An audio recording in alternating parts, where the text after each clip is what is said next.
Welcome, everybody. My name is Jeff Perry. I'm the current president for the National Association of Parks and Recreation Officials. It's my pleasure to welcome you to NACPRO, where we connect leaders of county, regional, and special park districts across the country.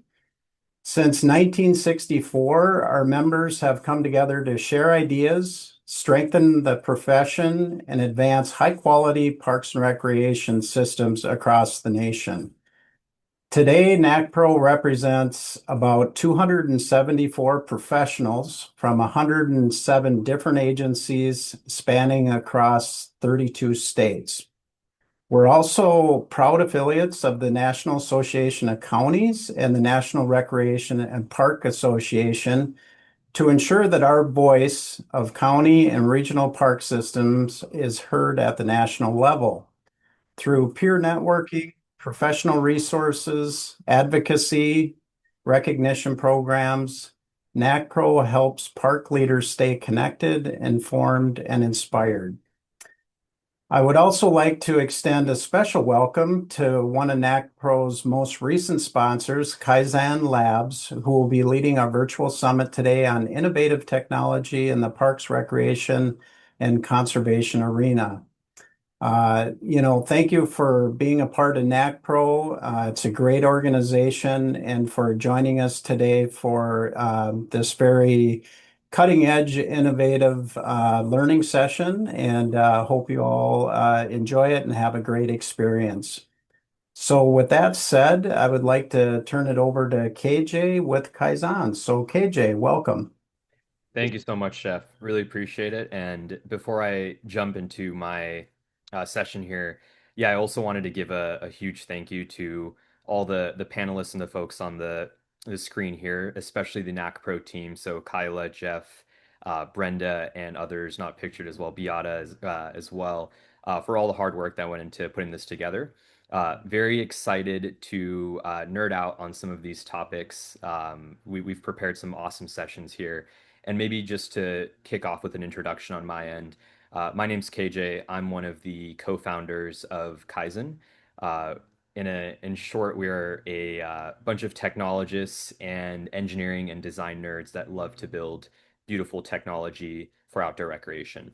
We especially specialize in partnering with county government, county municipalities. So this was a partnership that the Kaizen team was very excited about and very excited to have this be sort of the kickoff event that we can put together. So we've got a great panel of folks that are going to be doing sessions here, and I'm going to kick things off with a session focused on practical AI tools to streamline staff workflows. And maybe to kind of set the stage here, I'll caveat by saying that I am a artificial intelligence enthusiast. I am not a AI practitioner or professional, but I do believe deeply in the power of these tools. And on almost like a daily or weekly basis, I'm keeping up with news and updates. And I think there's just incredible application and use cases for outdoor recreation. So very excited to share some of the tools that our team uses in the of government. And I think one thing I want to call out here is there's no doubt that people feel empowered and feel that the offerings that county campgrounds have and local parks have are incredible. They're the lifeline of health and happiness in this country. But sometimes the digital service that allows you to access those services are what cause maybe dissatisfaction among citizens, not the actual offering itself. So what this means is like the quality digital experience matters now more than ever before, and it's just something we empower all Parks and Rec professionals to think about when they think about initiatives and the way you interact with your communities. I want to take it a step further on payments before we get into AI specifically. Um, some interesting data here. About 53% of Americans use digital payments more than traditional payment. Traditional payment meaning, I'm going to pay with cash or check or maybe bring in a physical, credit card that I'll swipe at a terminal. People want Google Pay. People want Apple Pay. It's the technologies that you experience on Amazon or Airbnb or when you go to a restaurant and they bring out a point of sale terminal. People want those modern experiences. And this was probably the most jarring for me is 51% of Americans say they would stop shopping with a merchant that doesn't accept payments from digital wallets. And that's referring to Google Pay and Apple Pay. And that kind of alludes to the consumer mindset and how consumer needs have really shifted over time. So just something to keep in mind as we think about technology and innovation as a whole. Now, I want to dig into AI, which is the topic of this session.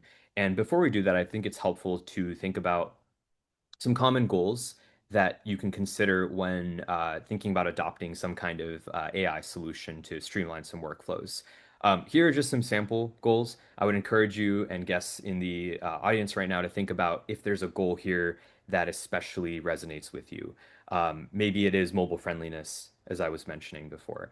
Maybe you have a lot of different tools that you'd like to consolidate into one. Maybe it's pen and paper processes that are taking up a lot of staff bandwidth. Maybe it's a lot of phone calls that you feel like are repetitive questions that maybe could be answered more easily. Or maybe it's just, hey, we want to drive better customer service and better experience for all of our visitors and our residents. I encourage you to think about one of these goals and which one is most important to you as you think about AI adoption. Now, getting into AI, my goal to start is to maybe in about 10 minutes to explain what AI is, how it works, and why it shouldn't maybe cause apprehension. And then I really want to drive into like practical use cases and tools that I've been using and tools that I believe have a lot of overlap and potential for adoption here. So this is, my sort of one sentence definition here. Um, Artificial intelligence is technology that enables computers to simulate human learning, comprehension, problem solving, decision making, and creativity. I think there's a lot on that latter piece with generative AI, which I'm sure folks might have heard about. I usually boil down AI just, and this is my sort of personal definition of how I stay organized. There's generative AI, which I'm sure folks have seen nowadays, if you go on social media, it's kind of hard to tell what's real and what's not. Some of these um, generative AI tools that are generating images, text, videos, they start to look like real recorded videos. But that's one form of AI.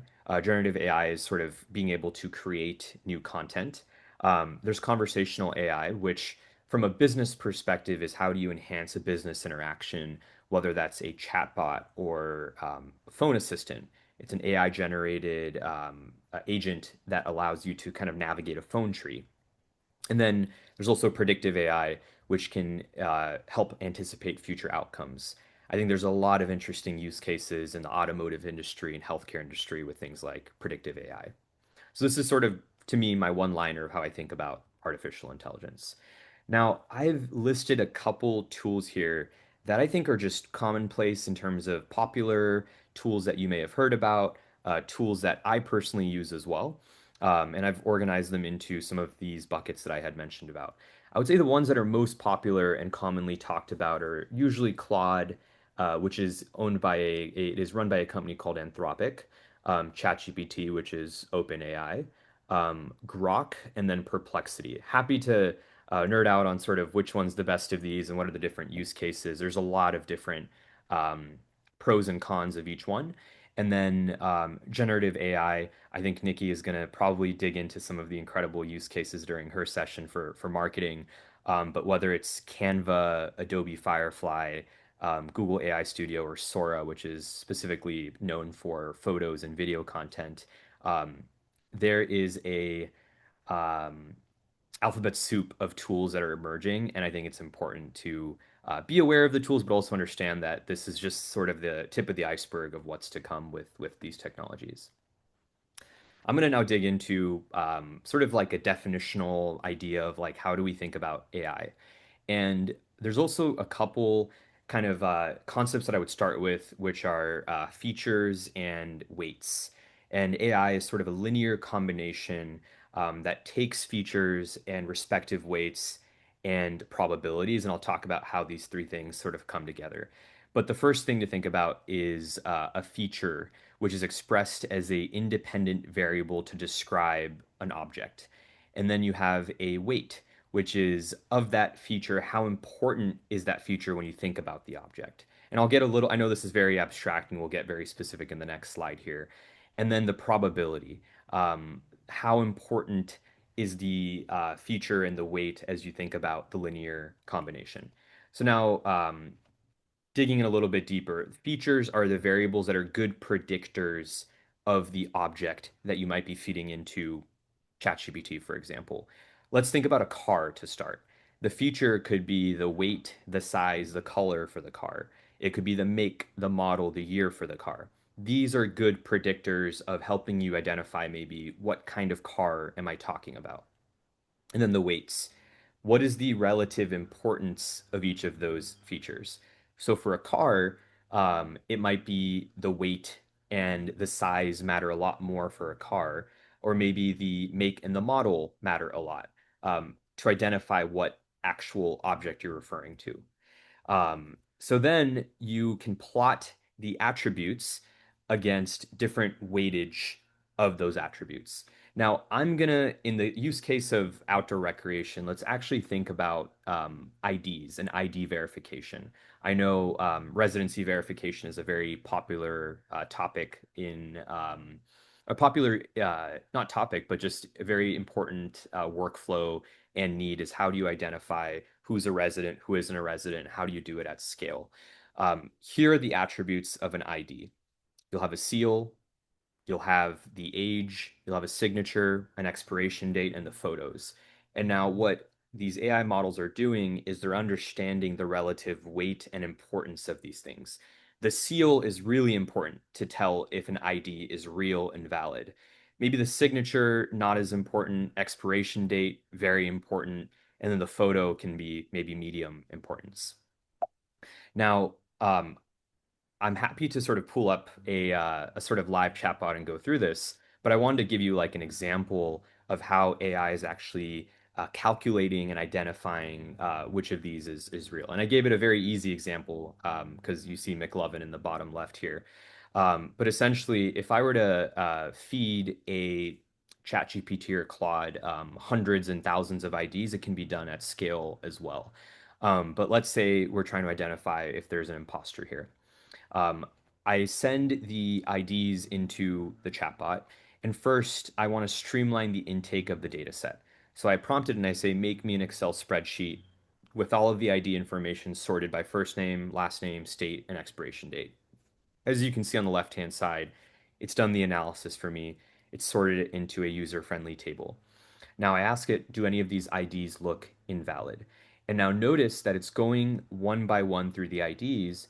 And to my sort of definitions earlier, it's analyzing the features, the weights, and the probabilities in the back end to identify which of these are actually valid or not. Very quickly it can identify that the sort of ID for McLovin is invalid using the features and the weights of an ID. So it probably identified that, hey, the date, expiration date is off, the photo looks off, the seal doesn't actually match the Hawaii seal, and so on. And there's a lot of other use cases for this, whether it's authorized IDs for childcare pickup, insurance document verification, volunteer check-ins, and so on, and happy to nerd out about some of those use cases. But I just wanted to give an example from a definitional perspective how features and weights work for AI. Now, the part that I'm actually really excited to dig into are some practical use cases specifically for AI. So I'm actually going to stop screen sharing the deck here. But essentially, I'm going to be talking about a technology called Loom. And what Loom is a screen recorder that allows you to record a screen, whether it's a desktop, a laptop.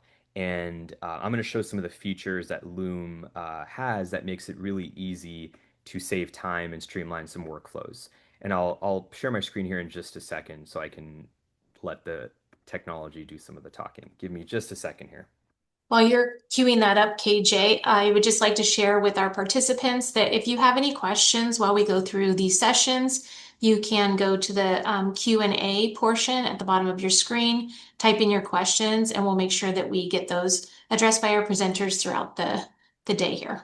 Great timing. So looks like we're good to go now. So what I'm going to screen share here is Loom. Loom is a tool that allows you to do a live screen recording. And I think there's an incredible use case here for things like staff training and onboarding. When you welcome a new staff member, I'm sure there's a lot of documentation that goes into the process. How do you run certain operations? What's the rules and procedures for how you make something happen? There's a lot that goes into that. And one idea that we've implemented, at least personally at Kaizen, is, for example, we have quite a few videos and guides that we've created on how to use specifically our technologies and our products, right? So here's a couple sample 4 videos that I've created. Now, what Loom does is you can see here, it has my icon at the bottom, and what I've done is I've screen recorded this video. Alrighty. That is about a minute and a half, and I eventually, instead of me having to sort of, recreate this documentation on a Word doc and share it with folks and take a bunch of screenshots of how this is done, I decided to just make a video.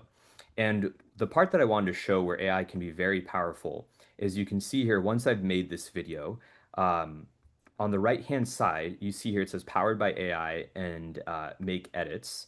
So what I can do here is auto-generate. So automatically what it's doing is it's going to be reading the entire transcript, and it's going to generate a transcript of everything I've said.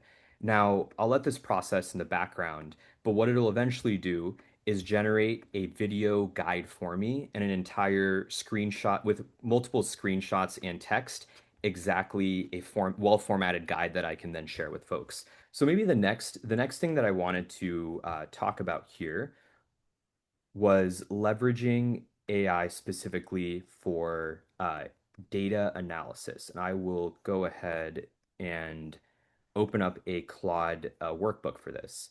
Alrighty, can everyone see my Claude workbook here? It should say all projects at the top. Awesome. So I actually kicked off a project here. And what I really wanted to focus on here was, there's a lot of technologies out there for things like, Power BI, if you want to run business intelligence tools and do data analysis. Now, those tools can require technical expertise. They can also be costly. And I wanted to provide a example of a lightweight version of how you can run your own data analysis. So what I've done here, and I'm actually going to share my full screen so you can see my Excel workbook as well here. Great. So you should be able to see my full desktop now. So what I've done here is I took an export from a reservation software system of a couple hundred campsite reservations, upcoming campsite reservations that were happening. And specifically, what I've done here is I'm using what's called a project within Claude. And this is an application that is publicly available called Claude. It's made by Anthropic. And what I've done is I've specifically created a project, because what a project allows you to do within Claude is it allows you to basically drive repeatability. I've loaded up instructions that say, I will regularly upload a spreadsheet of a couple hundred upcoming campsite reservations for our county parks department. Can you analyze this data and give me a quick readout on booking trends? Specifically, I want to know which days of the week and which months are most popular for check-ins, maybe which campground sites are being booked the most, and if there's any gaps or slow periods that we should try to fill, including charts will be helpful. And now, because I've made this a project, every time I upload a new set of data here, the AI has automatically understood my preferences for how I want to ingest this data. So I don't have to sort of resend new instructions every single time. It'll automatically think and process the data. So what I've done here, and this is where on the bottom I can add my files. So I'm going to go ahead and I exported a campsite reservation sample data set, and I'll show actually what this sample data set looks like as well. So if you can see my screen here, this is the data set. It's just a standard data set that has reservation information, guest name, something you can probably generate from most reservation software systems. Now, what I've done is with these instructions, I added a couple more questions. Here's my first data set. Can you help me with the following? Let's break down revenue by campground and site type. Which combos are the most revenue generating? What does the cancellation rate look like? Any patterns when people cancel or which sites get canceled the most. And if I want to run a promo to fill maybe the slower booking window, which weeks and campground should I target? And this is where I personally find Claude to be very helpful, is for things like data visualization, and actually doing some more deeper analysis compared to maybe a common tool that you might use like ChatGPT here. And I'm just going to take a quick look at questions. Yes, maybe a question for you, Darren, is yes, we do pay for both Loom and Claude. We have a sort of like a business plan.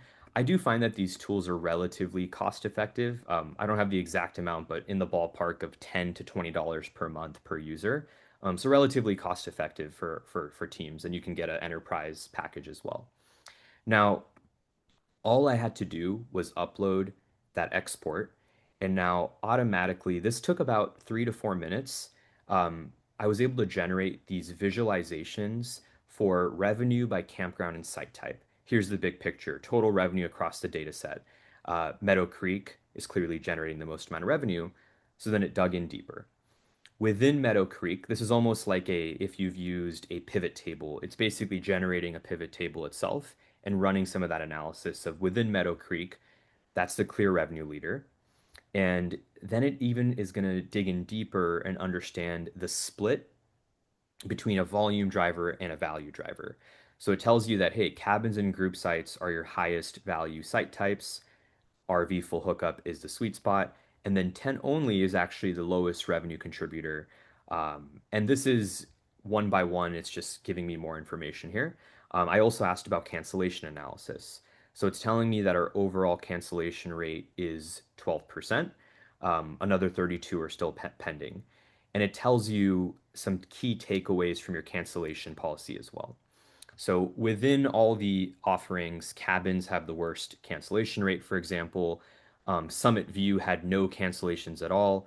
And then June check-ins had a cancellation rate much higher than other months. So giving you some very clear um, KPIs and takeaways here. And then it even plotted a booking trends and promo target for me as well. So bookings week by week, and then bookings by campground and week. And I know this is sort of a lot of data to kind of look at once, but this is where you can then take this and feed it additional prompts to give you exactly what you're looking for. And then it even asked that, do you want me to dig in deeper? I can build you a reusable template for every batch that you keep uploading. So that the next time that I want to kick off this analysis again, I don't have to refeed the questions to Claude. It automatically remembers my preferences of the kind of booking trends I want to look at, what kind of promo targeting I want to do. And then it even gave me some promotional strategies as well. Loom is deciding to cooperate now. So I'm actually going to take a step back and showcase some of the workflows that I wanted to with Loom here. So here's an example of a use case for Loom that I wanted to kind of dig into, and then we'll go back into Claude here. So I made this video for how do you manage removal fees for programs and activities. Hey there. You In can this see video, here it's a 1 minute and 57-second video. Now, what I did with Loom is once I've uploaded this video, you go on the right-hand side and you can see here, there's a link and a prompt that says create SOP, which is a, standard operating procedure. And with this SOP, with just one click, it's able to generate an entire SOP using the video that I recorded. And you can see here that it says the objective, the key steps, and you have other options. Instead of an SOP, what if I wanted to make a how-to guide? So now what it's done, and I'll just zoom in on the right-hand side, it built an entire guide for me from this 1.5 minute video that I recorded that shows step one, access the admin dashboard. Step two, select your specific program. And what's great is it even takes screenshots. I did not take a single one of these screenshots and generate this. The system took about 45 seconds to think and understood it was studying what I was saying, it studied my speech patterns, and understood exactly the order in which you could build this entire how-to guide. It even gave hyperlinks to the exact minute where you could go back to 33 seconds, identify the participant to remove, and so on. And from here, you can easily copy the text. You get a link to the Loom as well. You get a full transcript. And what we've done as a team is we've built now a repository of almost 100 videos and guides using just Loom. And if I were to estimate, if my team sat here and sort of built this ourselves, taking screenshots, writing out all the text, the step-by-step instructions, I think it would probably take us about an hour or two per video, because that's a couple hundred hours of work that we've done in maybe 5 to 10 hours in total, because of the ability to auto-generate these user guides and so on. And that is a tool that we've been using for months now, and the accuracy rate has been close to, I would estimate, has been near 100% in terms of highlighting the most important workflows here. So this is a tool that has been game changing for us. It's allowed us to build such an incredible repository of videos and tools. And I think there's incredible use case of, think about the next time you need to train a staff member on a process or a workflow, how easy it would be for you to auto-generate a guide that gives them this sort of rinse and repeat guidance and mentorship of how to follow a procedure or process. So just wanted to highlight this as a tool that's been quite remarkable for our team. I'll see if there's any other questions that have come up here. Tyler, can any of these AI tools do advanced statistical analysis such as t-tests, chi-squared, or other tests? I'm going to say yes. I think it's worth diligencing a little further. I personally have not used them for sort of advanced analysis, but I feel confident because Claude has specifically developed co-pilots for coding as well. So if you're doing, writing code in SQL or R, all those things are very much baked into Claude Code specifically. So it's sort of a different product within the Claude family. And then Farah asked a question of if any government agents, curious if any government agencies are currently using Claude. It's a great question. Of the agencies that we partner with, I haven't heard of folks who use it as a sort of enterprise. I know a lot of Parks and Rec professionals who use this for personal use as their sort of own personal license, but I would be very interested if folks are using Claude externally as well. Great. So I wanted to now jump into, and apologies for shifting gears. My Loom had finally decided to work there. But I'm now going to actually shift gears back to another really awesome tool that I personally like quite a bit for documentation and storytelling. And I am going to screen share in just a second here. And this tool that I wanted to highlight for this next section is called Napkin AI. And Napkin AI is what I would again summarize as a documentation and storytelling tool. What it allows you to do is upload text, and it converts text into graphics and infographics that can then be used for executive briefings, presentations. I've heard of Parks and Recreation departments actually using these for council meetings as well. If you need to articulate, maybe you're putting together some kind of briefing for a pricing change or a pricing structure, and you need to articulate words into graphics, this is a great tool for things of that sort.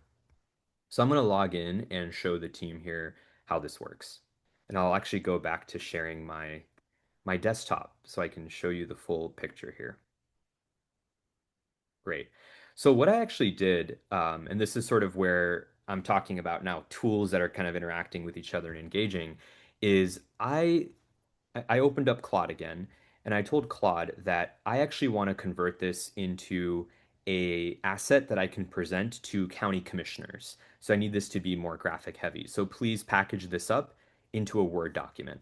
So Claude actually took this entire analysis that I had done on revenue by campgrounds, campground cancellation analysis, booking trends, and packaged it for me, and I actually can click on it, and you can see on the right hand side, it'll actually load in just a second, but it packaged it for me into a Word document. And I didn't do anything here other than I said, please put this in a Word document, and it packaged it up for me. Now, what I'm going to do in Napkin AI, so now I've moved gears to Napkin AI. To use Napkin, you can either paste text, you can describe your idea, or you can import a file. I'm actually going to take the file that I just made specifically with Claude, called dynamic pricing proposal. So let's say that I specifically want to build a use case for why we need to introduce dynamic pricing into our campgrounds. And I need to present this use case to maybe county commissioners and articulate that use case. So I'm going to upload that file that I built with Claude here. So it's importing the file, it's studying the file. And now this is essentially a regurgitation of the file. Now, let's say that I want to edit certain parts of this to be a little bit more executive facing or maybe a little bit more dynamic in terms of graphics and visuals. I can click that lightning bolt that you just saw, and now it is going to automatically generate various visuals and infographics studying the context of what I had just shared to prepare this sort of briefing document. So this is a way that I can take this document and then make this entire document. I can highlight certain parts. This is specifically if maybe I want to capitalize on the weekday versus weekend trends. I can then click this and highlight this section, click this lightning bolt again, and then notice it's generating graphics and visuals for park check-ins. Just a way to storytell and document the different ways to do this. So this is another tool, and then from here you can export it into your own documentation. You can also export this into a PDF and so on. So just wanted to highlight some of the tools that are very powerful for storytelling as well. So the other thing I wanted to highlight, and this is sort of a more common use case that I think folks have probably interacted with, even outside of outdoor recreation, is chatbots and how AI can help fuel services that you can provide outside of your operating hours. So what I put on the left-hand side here is a chatbot that we've built. Just as an example, you can ask a chatbot things like, what are the hours? How do I reserve a facility? And a chatbot can essentially centralize some of these customer service requests. And the way I really think about chatbots is supplementing your workflows after hours. So maybe after it's 5 o'clock or 6 o'clock and the team is logged off, how do you ensure you have this continuous flow of information?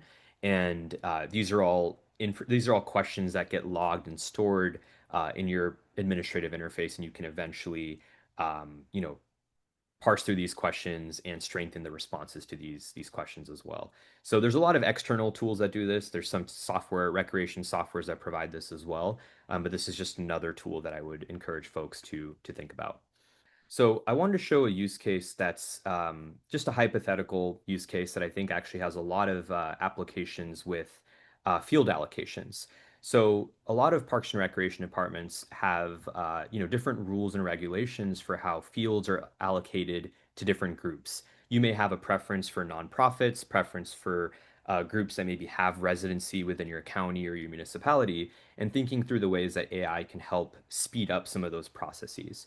So let's say that I am requesting as a resident I'm representing a soccer group and I'm requesting my group classification for the year.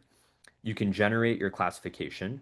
I'll go ahead and input an organization name, so Learn for Life Youth, and then maybe we can set up an integration with an IRS database to speed up the verification of an EIN.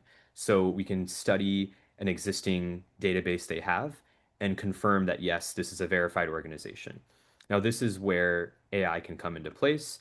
I'm going to go ahead and upload a proof of my 501c3 status to verify that I'm a nonprofit. And AI can help do that verification for you and confirm that, hey, this letter that you had does actually match the EIN that is on file to verify that you are a nonprofit. From here, I would enter maybe my team name, team sport, years of operation, and I can upload a roster as well. And now this is again where AI can leverage its technologies to actually verify and study your roster and tell you how much of the people in your roster who actually qualifies for residency status. What is the age group? So you can see here at the bottom, it's done roster analysis. You uploaded 16 members, 13 out of 16 have residency, and the age group we've classified as 16 of the 16 members are 13 to 19 years old. And notice that I didn't actually manually run that data into a chatbot, or I didn't manually count those things. This is sort of AI integrated into a system. So here it's summarized all the information that I provided it, my roster details, my nonprofit verification, and from here I can submit my request for a group classification for the year. And then the system is going to study all the things you've submitted and give you Group C, which is classified for resident youth groups like youth sports leagues, Girls and Boy Scouts, youth civic clubs, and then I can accept the classification. So this is a example of what AI being embedded into a software workflow can look like versus you having to spend your time parsing through rosters, seeing who's a resident, who's not, just ways to speed up some of those specific workflows. Awesome. I know we're at time here, so I'll go ahead and wrap up with some concluding thoughts. I wanted to just at a highlight say that, I think personally that we're still in the early innings of AI adoption. I think the progression of AI tools has been incredible, the evolution. As an example, I was probably only using ChatGPT about a year ago, and I've now started to adopt tools like Loom, Napkin, Claude, and they've become embedded into my day-to-day workflows. I think overall, the impact that we'll have on Parks and Rec professionals will be very positive to drive efficiency. And I think about it as reallocating time to focus on what matters. But I also think it's important to note that I don't think AI should or can effectively replace human interaction, which I think is the backbone of outdoor recreation and Parks and Rec. So just something to leave us with.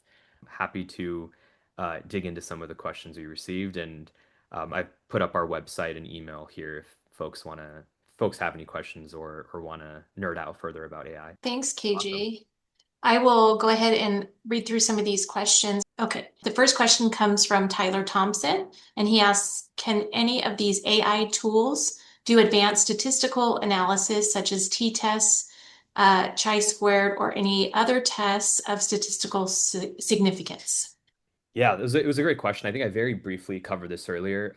So what I was specifically showing was Claude through just general chat and then Cowork. What's really impressive about Cowork is Cowork can embed into your existing files and it can read and write on those files, which has been very fascinating to sort of watch. Now, in terms of more sort of advanced statistical analysis, I'm quite confident it can because, as I had mentioned, Claude also has a product called Claude Code, and this is how you can actually leverage Claude to build products and write code itself.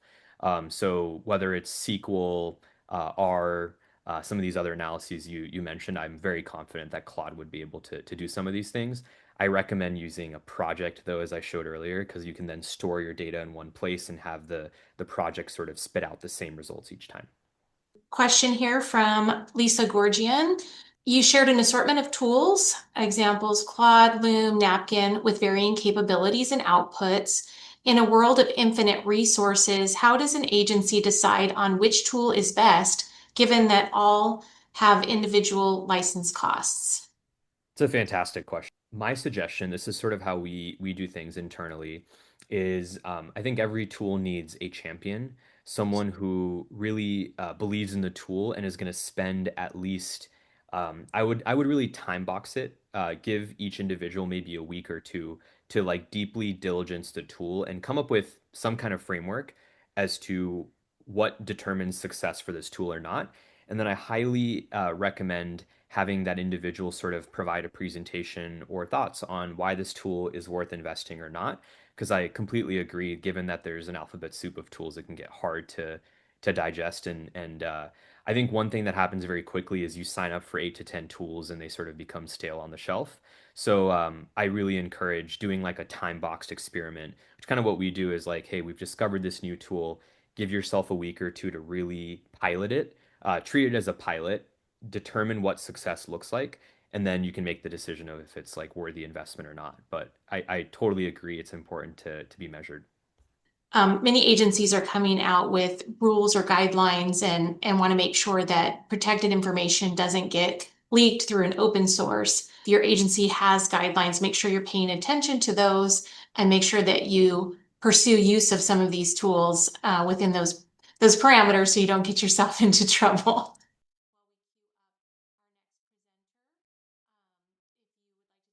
All right, I think we can go ahead and get started on our next session, from connectivity to strategy, using smart infrastructure to decode visitation patterns. And I will turn it over to Sanjay to introduce himself. We may take a few minutes of break, I guess, from AI. Not exactly, because I will talk a little bit about smart infrastructure, which truly, really, if you think about it, builds in a lot of the AI ML tools that are out there. But the most of the things I'll be concentrating on will be primarily on connectivity and strategy, though actually some of the tools that KJ shared could improve I can see, improve our strategic, our analytics capabilities going forward. With that, I'll spend a couple of minutes on about me to introduce myself. I have about 30 years of experience, primarily at the confluence of what I call technology and innovation, mostly in the private sector, more recently in the public sector across multiple industry. I've been in the Detroit area, enjoying the beautiful weather. By the way, it snowed this morning in Detroit area. For anybody who enjoys snow, I don't. But I've lived here for a long time.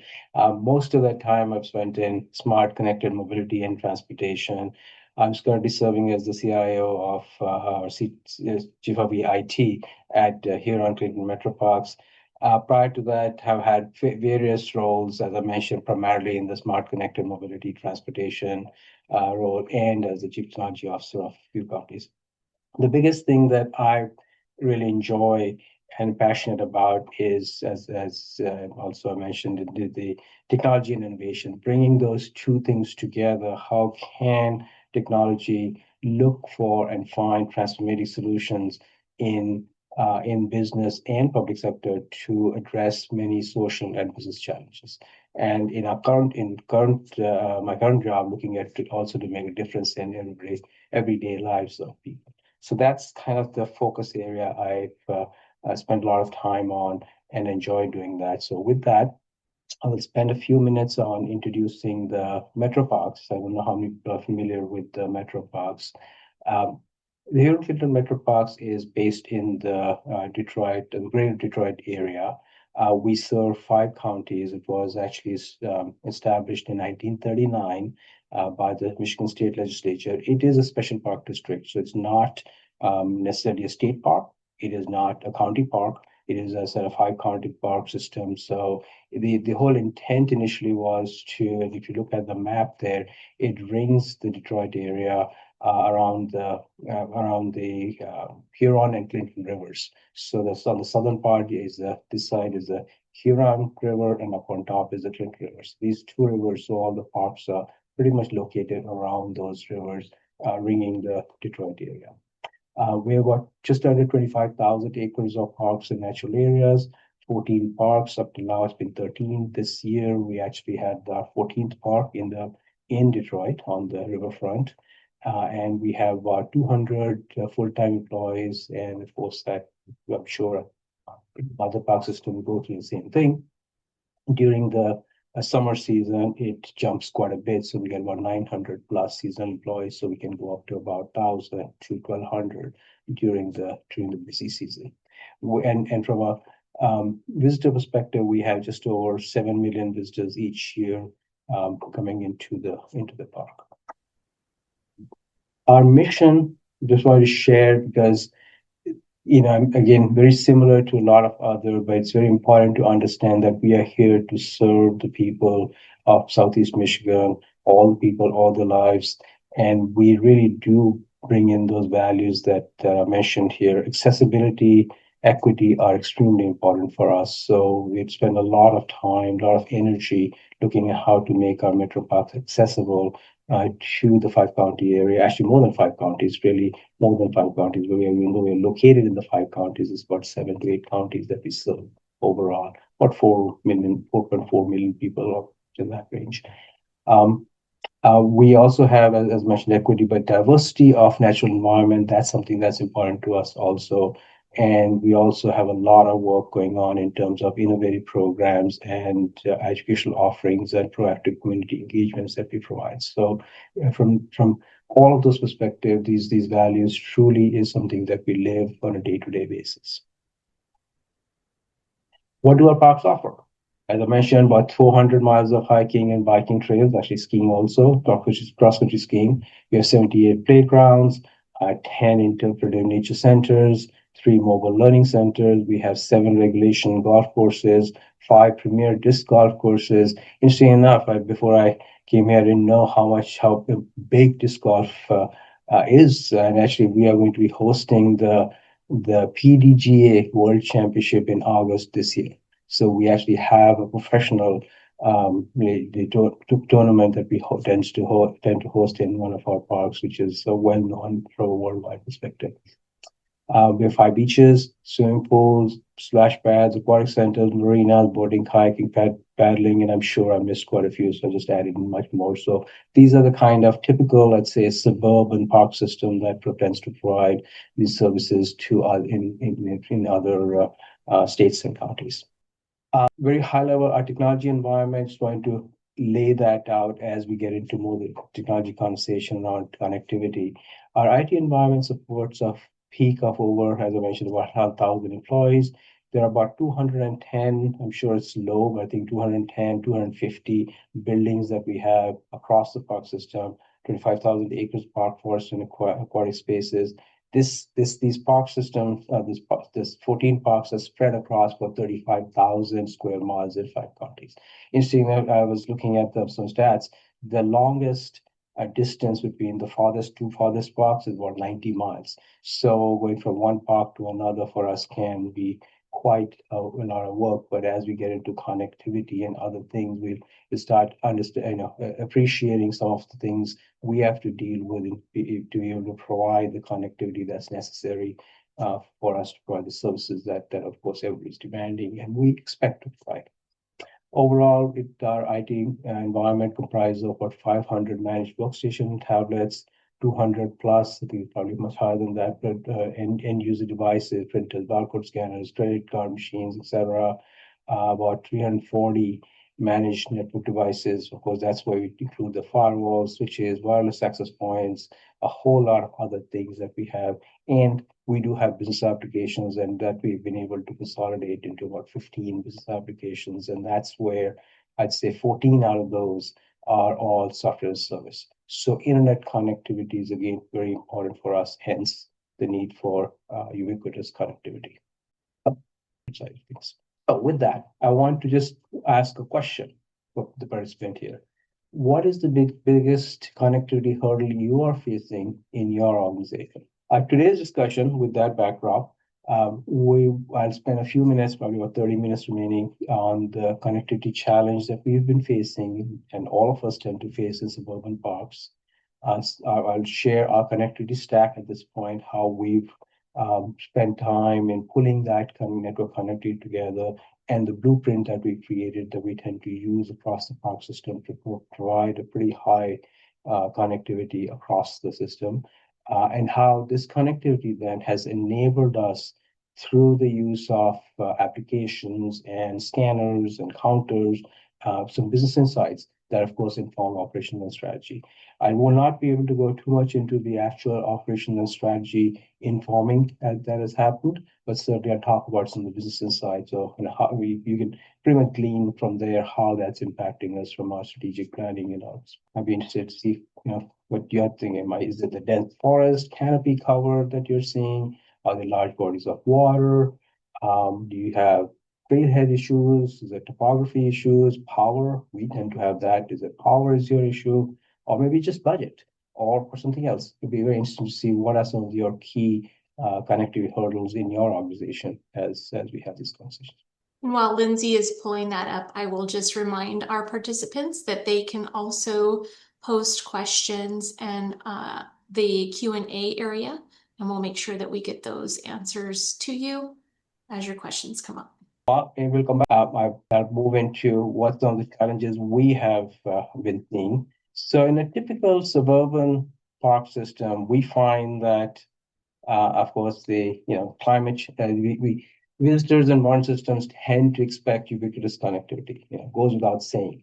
Those are things that we just all nowadays, even if we are taking a break and we don't want to look at our smartphones or whatever, we certainly want to still be available in case we want, if there's an emergency that comes in. So connectivity has become so important nowadays that I think we just expect that. However, when we are out and about, providing connectivity, whether it's cell phone connectivity or Wi-Fi, is pretty hard when you're out and about. Power is a big challenge. Typically, the infrastructure for connectivity, whether it's again towers or Wi-Fi hotspots or access points, those are very hard to put in place sometimes, and especially if there's power issues. And so we had talked about the fact that it tends to conflict with natural spaces, whether it's forested spaces or large water areas. Dense foliage, water bodies, they tend to create connectivity black holes. And as a result, we often experience exaggerated weather effects also on open spaces. We actually had in the last week wind storms come through, some major storms come through in this area. And the last week was a very interesting one. The total number of, we of course in IT, we get our alerts from network systems, right? The total number of user-generated tickets, which is about, I think, 70, 80 or so. We have what 100 plus alerts generated from systems saying that they were down because of this power or network issues.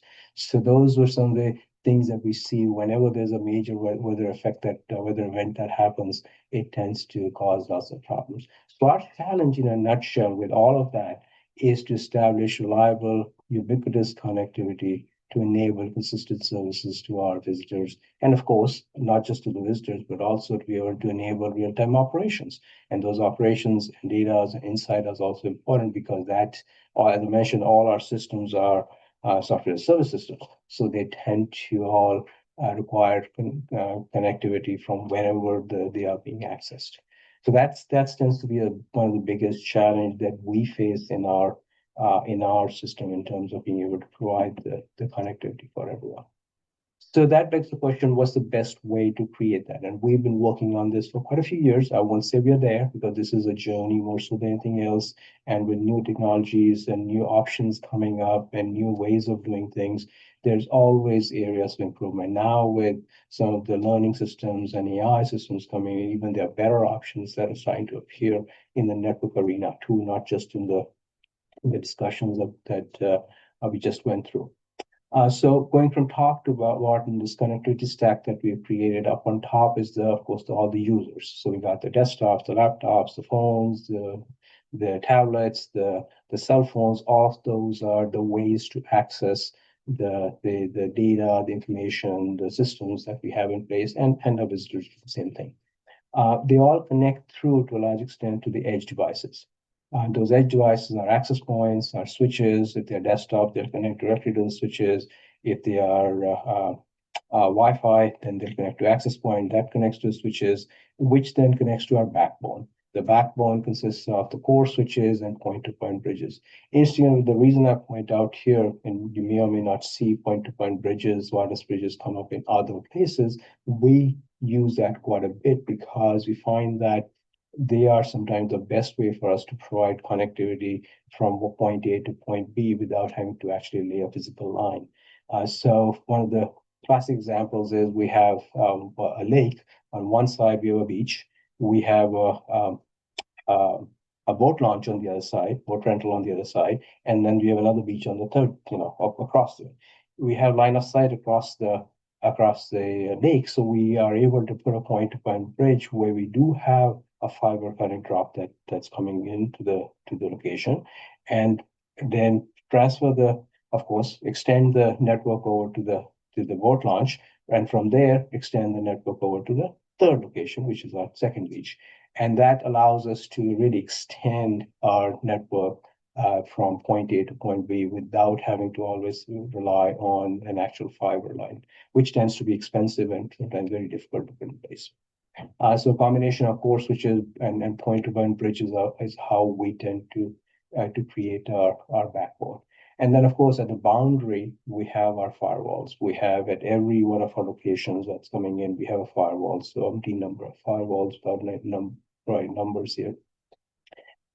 And then, of course, at the end of it all is how do we connect to the internet, and that would be through either through the AT&T switchnet, Ethernet, that is a fiber, Comcast Spectrum. They come in through fiber or cable, and or we have the cellular gateways we use actually quite a bit of the as I mentioned, the cradle points and the hotspots from Verizon and AT&T FirstNet. So those are and then more recently in the last 2 years, now that Starlink is getting to be fairly reliable, we've actually starting to use Starlink in many situations too for satellite internet too.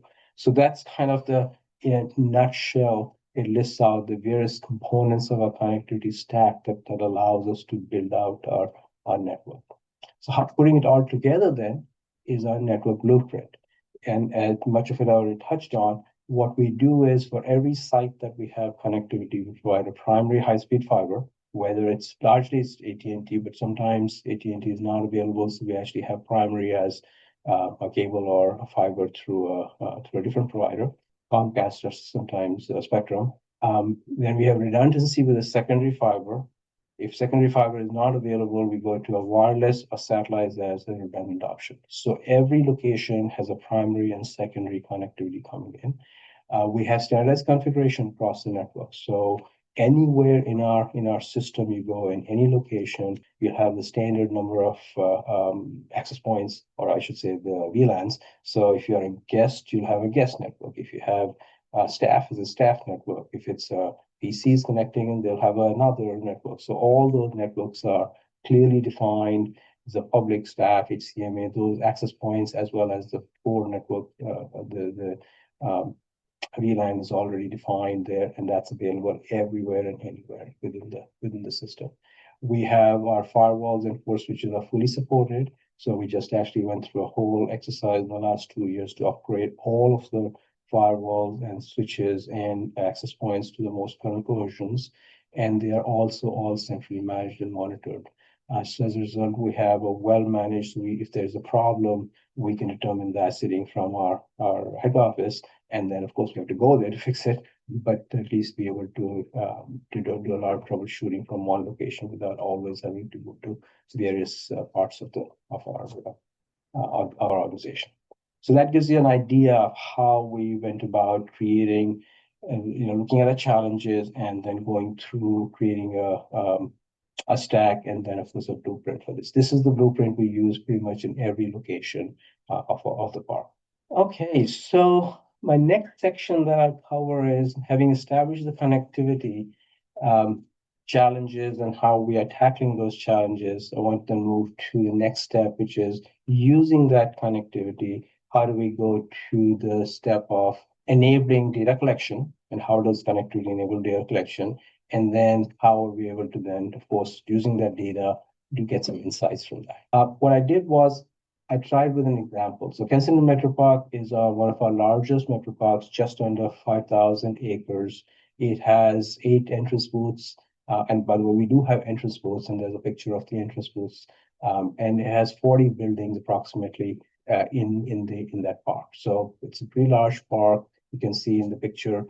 From a connectivity infrastructure, this park has 15 fiber endpoints, and they are primary, secondary, as I mentioned, 30 switches, 6 point-to-point bridges, which extends our core network, and then 12 wireless access points throughout the park system at various locations. Not all buildings, of course, are connected. What that looks like, without going into the atrocious details of the network, this kind of a network diagram, and I said, I won't bore anybody and show how all that is laid out from a structure perspective.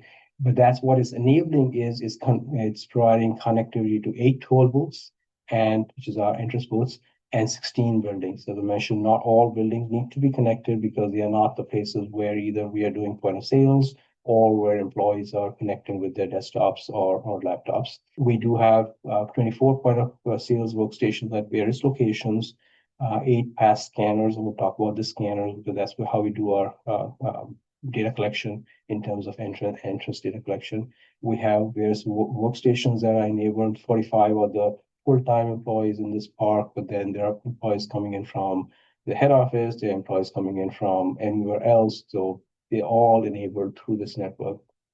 And there are about 40 or so office phones that are also enabled in this network, through this network.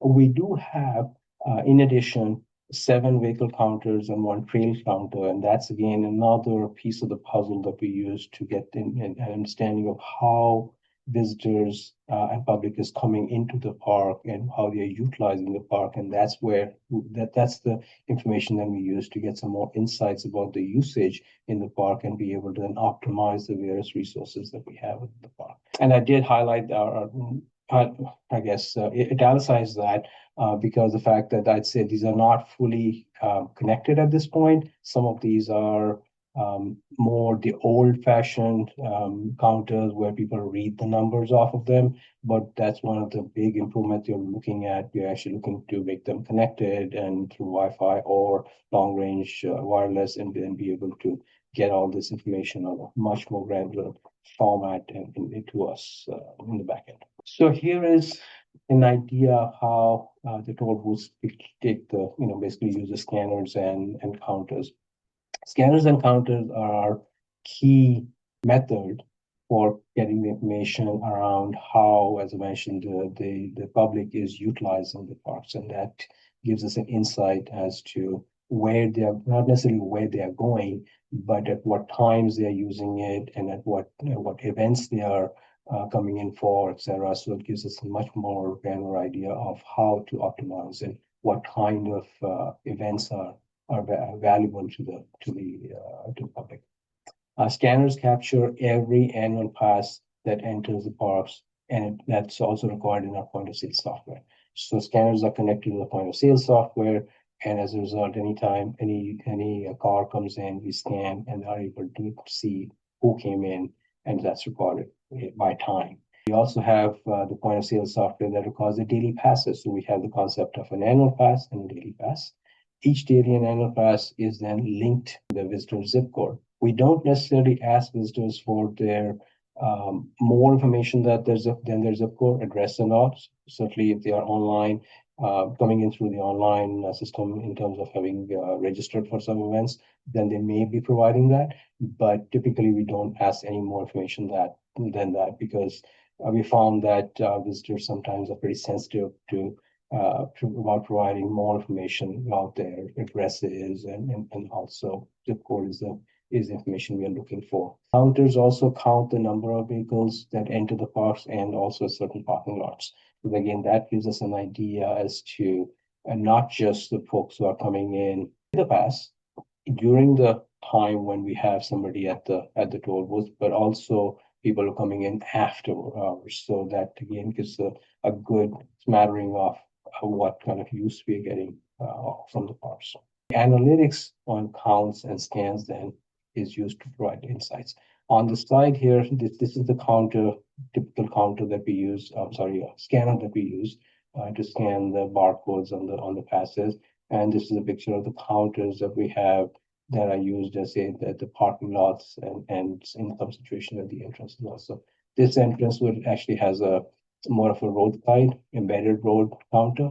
So as the vehicle drives over, it would just detect that and update the counter and provide that information. But this is more of a counter at the parking lot, which is more of a radar counter.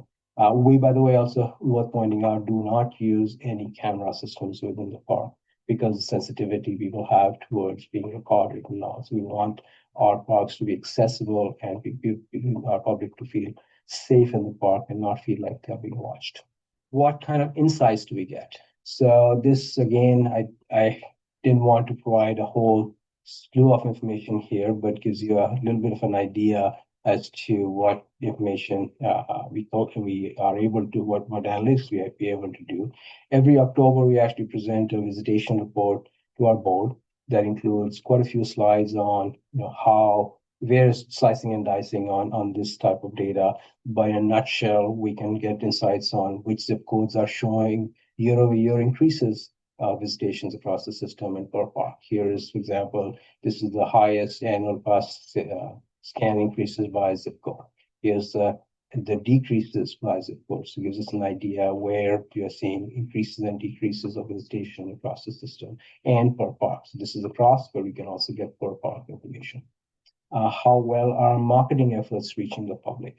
Because typically when we do marketing, we are able to then see if we are able to, on a year over year, typically we do year over year, we're starting to get more granular than that, are able to make any adjustments or any improvements in terms of visitation affecting as a result of the marketing efforts, and then be able to adjust it if that is necessary. We know which are the most frequented parks by zip codes, and we found that people typically, especially because of the extent, the distances between the parks, the public tends to be more attend the parks or go to the parks which are closest to them. They are within the 5 to 20 mile radius typically. So there's a clustering of zip codes in terms of visitation around the parks.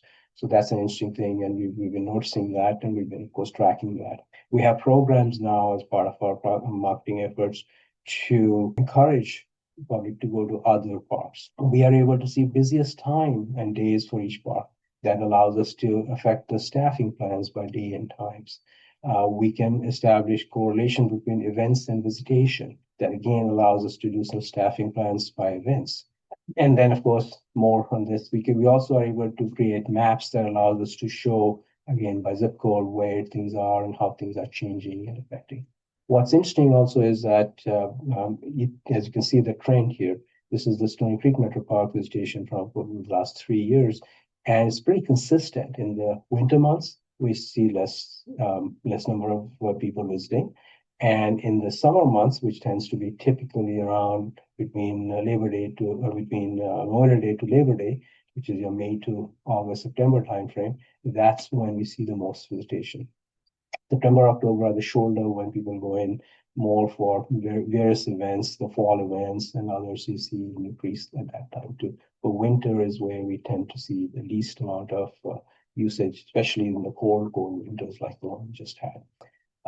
One other one that was interesting worth pointing out here, I didn't pull the graphics for that, but interesting enough, we found that one of the Kensington Park, we noticed that there was an increase in visitation, people coming in last year, 2024 actually, not 25, and then 25 it dropped. So it was showing an increase through 24 and then it showed drop. As we dug more deep into that data, we realized that there was a significant increase in visitation on weekdays, which is very rare for us to see that, especially for the bigger parks. And as we dug even further, we realized it was Wednesdays that we were seeing a big jump. So why were people coming in on Wednesday? The funny thing was, we noticed there was an impact of summer road construction. The highway around that park actually was under construction. So Google was recommending the path through the park as an alternative. So during the busiest day, it tends to be Wednesday, a lot of people were rerouting through the park, especially folks who had a pass. So we noticed that that was very consistent. And of course, as the road construction ended, we saw a drop in, and not drop necessarily, but back to the normal traffic. So it was interesting, you start seeing the impact of certain external factors like road construction, of course, whether we know, but road construction was the first time we saw that significant an impact in our visitation trends. But we were able to see that and be able to deduct that as just off, because that was not something that was necessarily a visitation. It was really folks passing through.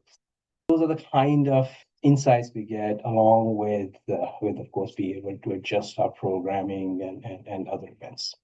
Okay, before I go to what next, again, I'll take a break, see if there are any questions I can answer. Yeah, we've got a few questions that have come in.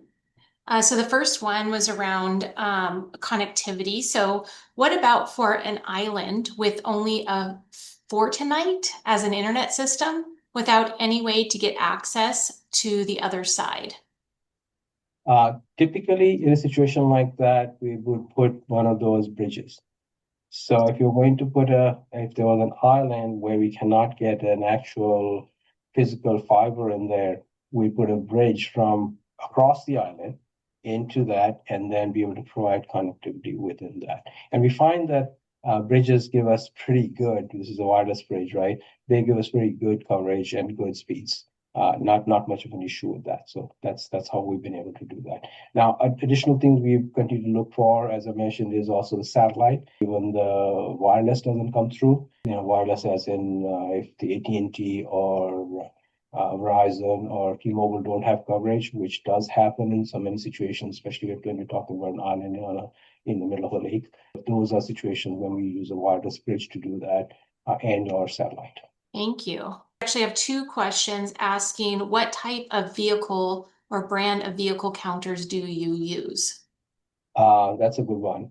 We have, because of the fact that this has been going on for a while, we have splattering, we have a number of them. We just actually did a full inventory of that. And I'd say we've been using eco counters, we have Houston radar counters, we have about 3 or 4 different brands, actually more than that, brands of counters. We are in the process of standardizing. The whole intent is that we are putting together requirements going forward and say, okay, we want to have connected counters going forward. We want to have counters that are that provide a specific level of granularity in terms of the data. So we are in the process of getting that standardized, maybe 1 or 2 counters.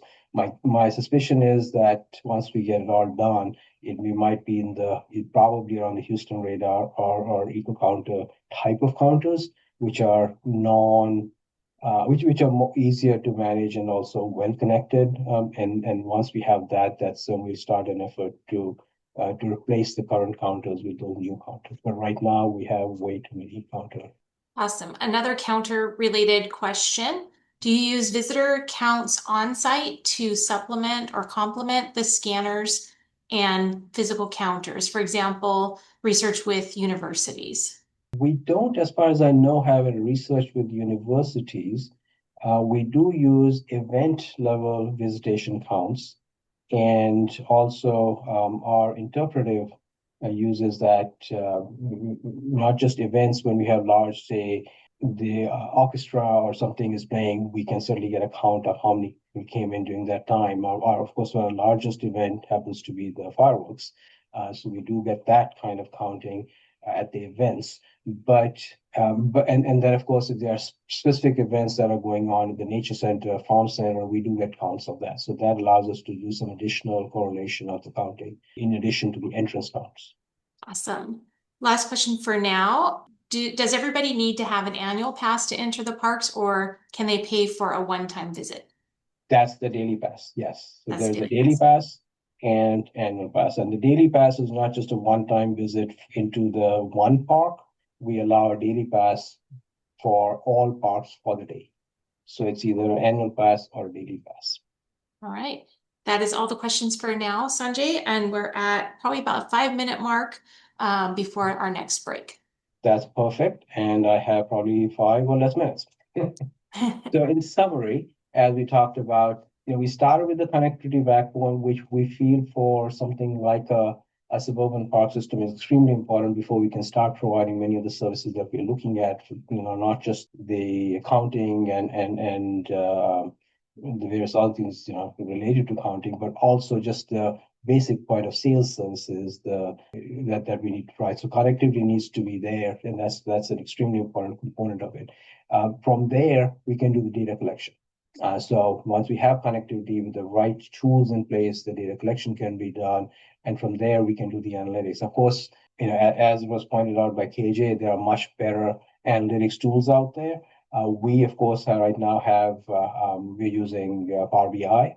We have dashboards in place, which are, I think there's more to be desired from them. So we certainly want to look at newer and better tools.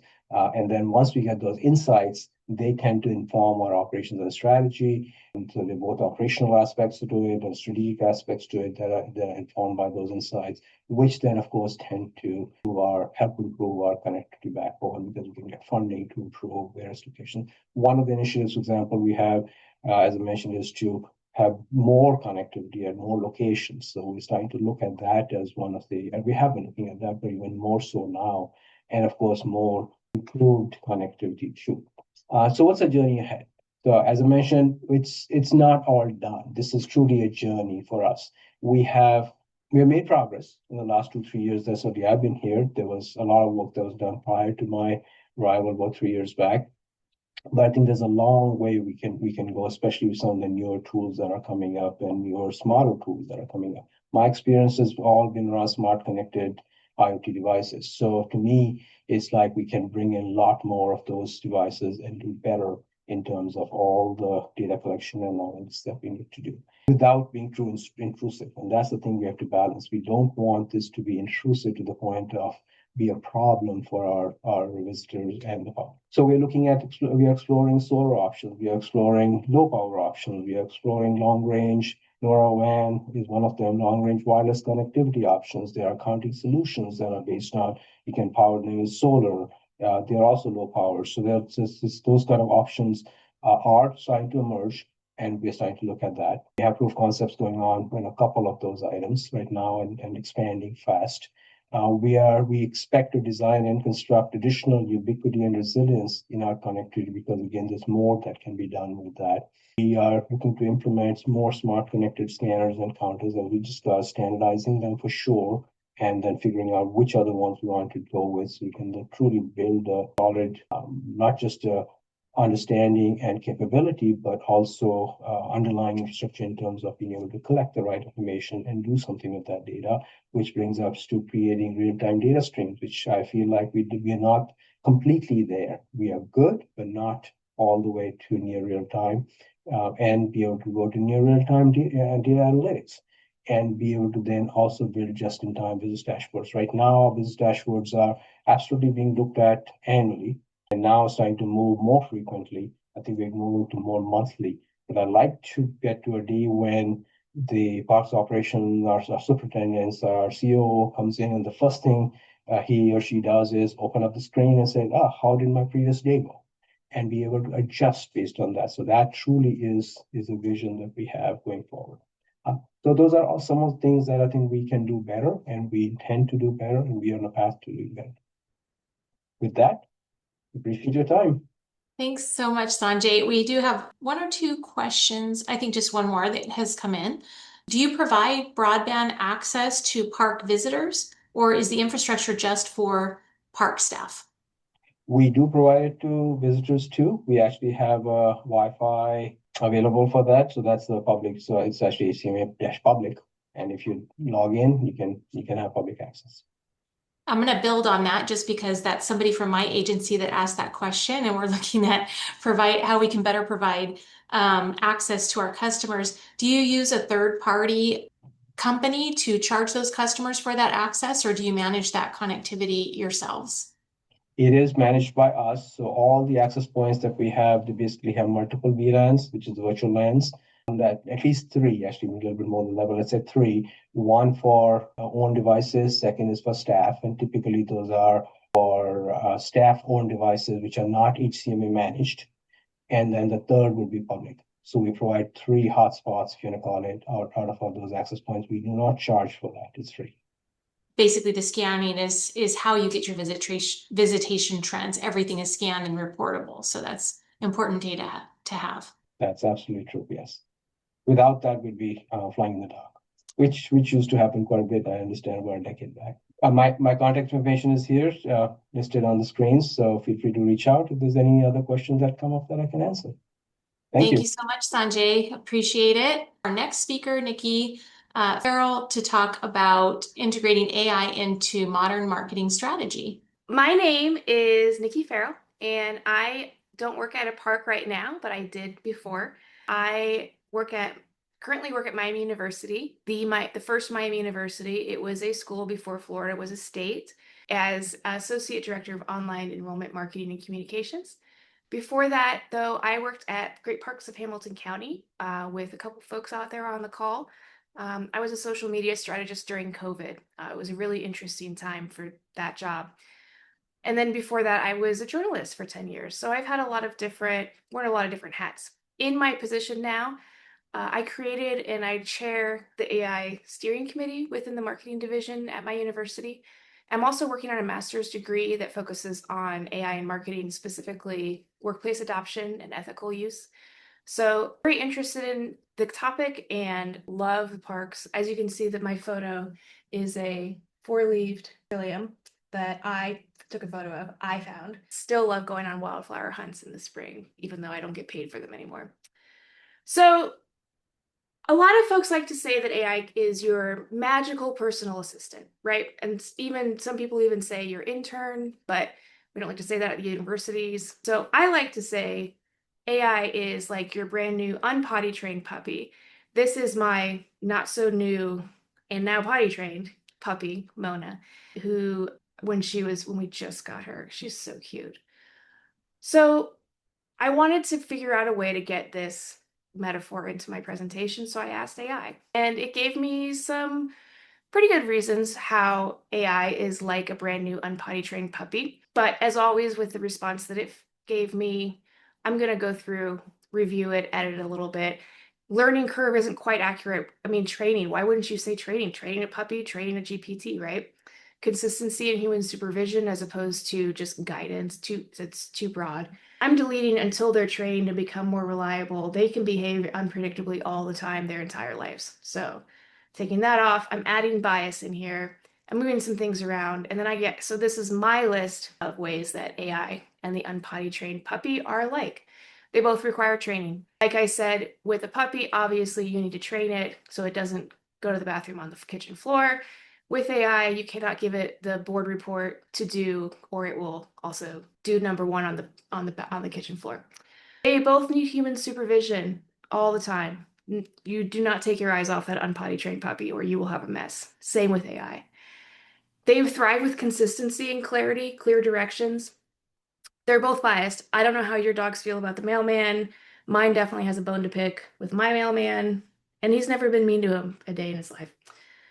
They all make mistakes and they can be unpredictable. And there's no until they're trained. No, they can always be unpredictable. Keep an eye on that. But they do have a lot of potential.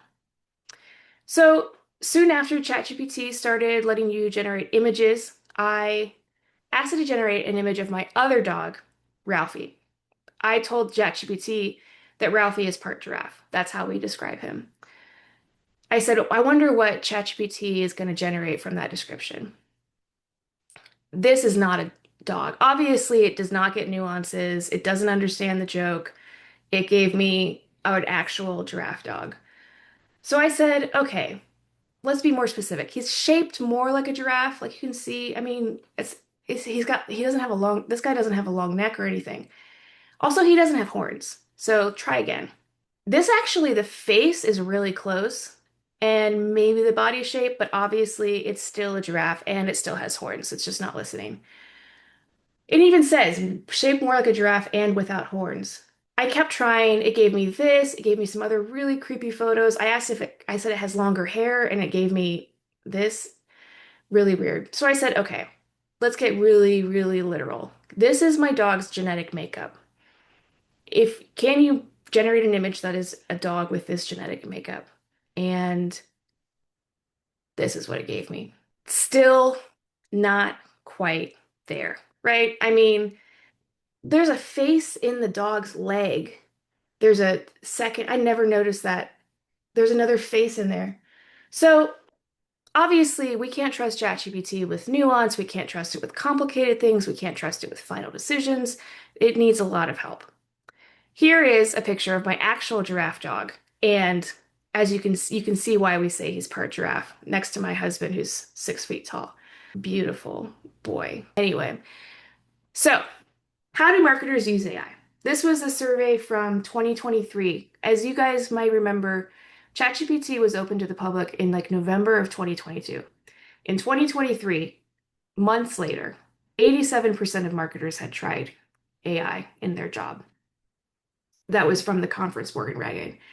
2026, I'm sure 100%. I mean, there's some people who are holding out for ethical reasons, but at this point, it's everywhere. And it doesn't matter whether your company has a policy or allows it or not. These are the things that AI is being used for by marketers. The red is marketers and the gray is communicators. So you can see that summarizing content was really popular.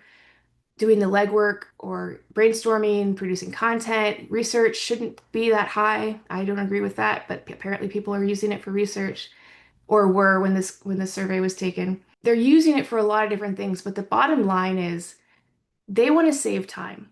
In 2023, 77% of marketers surveyed by the Marketing AI Institute, which I have, 77% of marketers said reducing time on repetitive tasks. And that's also the top outcome that CEOs, CMOs, presidents, and decision makers, like the people who are actually buying ChatGPT for the whole team, that was the most important thing to them too. 2 years later in 2025, 82% want to save time. So everyone wants to save time with AI, right? But there are risks to using AI. And you guys have probably heard of most of these by now, but there may be some that surprise you. This link under the risks is an article that I refer back to all the time about AI, the dark side of generative AI. It's a great research article, and I've got some other links scattered around this slides as well. Obviously, AI can create misinformation. It can hallucinate. It can spread misinformation. Right now, we're looking at a time when we started seeing the technology that we have today with generative large language models, they were generating text based on a database of every published word that it could find that was written by humans. Now it has run out of things written by humans. And so now it's generative AI model, the companies that are behind them are buying scholarly articles or trying to get access to more documents. But they're also just training their AI on stuff that they wrote, that AI has already written. So it becomes this loop. So if AI hallucinates a court case and then that gets published, then another AI reads that and uses it to train its large language model, that court case, becomes a fact for another AI model. And it's this recursive loop of misinformation that can happen. So that's a big risk. Obviously, data privacy is a big thing in your work as park professionals.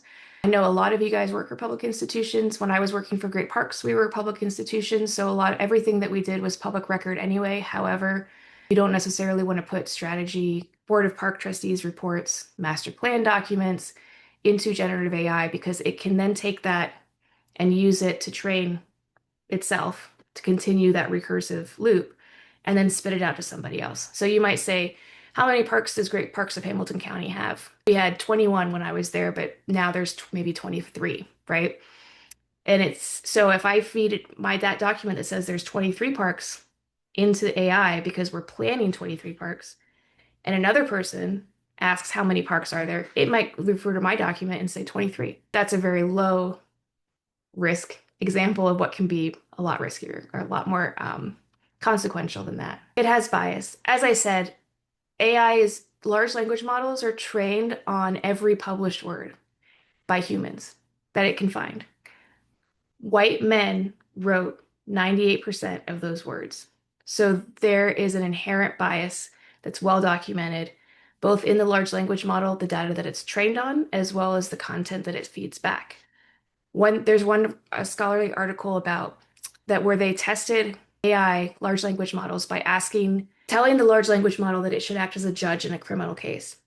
And the only evidence that they had to decide whether somebody was guilty of murder or not was a text message. And there were two versions of the text message. One of the text messages was written in African American English, and one of them was written in standard English. The AI model convicted the person who wrote the text message written by African American English disproportionately more than it said that it should convict the one that was written in standard English. And it's not going to tell you why. I did this because my data tells me that African American English is written by criminals, but that's the inference that it's making because of the data that it has to be trained on. So it's really important to be aware of that when you're using these models. I could probably talk about that all day, but environmental impact, I'm sure you guys are aware of it. Be aware of different AI tasks take different amounts of computing, right? So taking a photo with your camera versus generating an image with AI, doing it with AI has a much larger impact. Computing in general has a big impact on the environment, but before generative AI, folks weren't really using that much power on a regular basis, the amount of power that it takes to generate an image. So a 20 question conversation with ChatGPT uses up an entire 16-ounce bottle of water. So consider that when you're deciding whether you should be using AI for a task. And then there's socioeconomic disparity. Folks who have access to AI have access to regular internet, they have access to technology, computers, cell phones, smartphones, first world countries, continue to be more economically advantaged. Their economic advantage will increase as they use AI in their jobs, in their searches, in their financial decisions. It's going to be a differentiator, right? It already is. Folks who don't have access to it because they're already economically disadvantaged will be in a worse situation, will continue to be more economically disadvantaged and marginalized as a result of this technology. Okay, so is the AI bad? Or the puppy? Let's say the puppy, right? So I had the adorable puppy you saw a few slides ago. I decided that it was a good idea when I wanted to keep her away from something to take my coffee table and upend it and use it as a barrier, right? She came over, tried to jump on the coffee table fell, and it broke her little paw. And she got a really cute pink cast, but awful. I can't blame the puppy for doing that. I'm not saying that AI is not inherently evil. AI is not, generative AI is not something that has intent or anything, right? We have to think about our role and how we can impact that, and how we can be ethical and responsible about our use. Tips and use cases. So I think a lot of the time when I talk to folks about when they want to use AI more, but they say, Nikki, I don't know what to use AI on, what task. I'm completely overwhelmed. There's a million different things that it can do, and I don't know how to narrow it down. So I made a list of some questions that you can ask when you're trying to figure out what you might start with, especially what is it that I hope to achieve by using AI for this task? It's important to keep that big picture in mind. Am I using AI just to play with it? I mean, that's fine. I mean, I wouldn't want you to generate 60 images in an afternoon and dry up a lake. But, is this really, what is my goal here? Is it to save time? Is it to save money? Is it to get something off my plate that has been driving me crazy? Keep that in mind and make sure you're aware of what you're trying to gain before you start. And then think about tasks that you repeat often. It can be really efficient to use large language models for that, because you can train GPTs or projects, or in different language models, they're called different things, but you can feed it documents and say, here's my brand guide. Here's what best practices I use for my emails. And then it'll remember those every time it generates an email for you. But that takes time to do on a task that you're only ever going to do once. What tasks take longer than they should? What do you spend a lot of time on that you feel like better spending on something else? What work do I avoid or procrastinate on? This is one of my favorite things to do with AI. When there's a project in front of me that I don't even know how to get started on, AI can be really helpful with that. If there's tasks that I just hate doing, AI can be really helpful with me to get me started. I'll talk a little bit about how in a few more slides. Organizing, summarizing information. AI is really good at that. If you give it the context, it's really good at organizing and summarizing. So that's something that you can trust AI to do that saves you a lot of time. Drafting, rewriting, or editing. Again, it's good at, grammar, brand style, voice. What questions do you have after reading this email? If you're a Park user. And then when you have a couple of tasks in mind, you also need to think about some bigger picture things. Does this task align with my organization's mission and goals? Is it actually something that people need? I can generate, as a social media strategist, I could spend 3 hours a week generating reports on all the comments and engagements and likes and shares on our posts and send it to the CEO. Would he read it? Probably not. Probably wouldn't have time. So think about that when you're really with any job. Make sure that, again, you're keeping the big picture in mind, and that it aligns with your organization's mission. What do I gain by assigning this task to AI? Maybe it's time. Again, maybe it's not being frustrated because I don't have to do this stupid thing that I don't want to do. I don't know how to format things, and so I need help organizing it or outlining something. But also, what's the cost? of assigning this task to AI. And I know if I could see you guys right now and I asked you to raise your hands if you have an AI marketing budget, I would see no hands. If I asked you if you had a marketing budget, I would probably see just a few hands. So dollars is a big part, but there's other costs that are involved as well. There's a lot of free AI tools out there. So explore those. And I'll give you, at the end, you're going to love it. It's got like 60 links on it. Labor. If I give AI this task and I end up having to train a model to do something that I only do once a year, and I take 4 hours to do it instead of just taking an hour to write the stupid email myself, I mean, that's a labor cost, right? Consider the environmental cost. Again, taking a photo of somebody versus generating an image of someone, having AI design an entire brochure instead of finding a template and then asking it to tweak it or give you feedback. Think about those things when you're deciding on whether to use AI. And the risk. The risk can be complicated. I think that's the biggest issue. And so we're going to go a little bit more into risk. So I have a task. I decided that it is worth it, has an ROI. What is the risk? So I have these kinds of questions that we're testing out within my organization and on how in the marketing department to deal with different tasks, right? If it's internal facing, if no one outside of the parks is going to see it, or very few people, and it has minimal reputational exposure, we call that a low risk task. So here's some examples of that: brainstorming, outlines, structuring a draft, proofreading something that you've already written. Giving suggestions for SEO is great. You can give ChatGPT or any large language model a link or a screenshot of your web page. If it has access to the internet, then it can look at the metadata itself. But if it can't, you can copy and paste it in there. It will give you suggestions like your metadata headline, needs more keywords in it. These are the keywords you should use.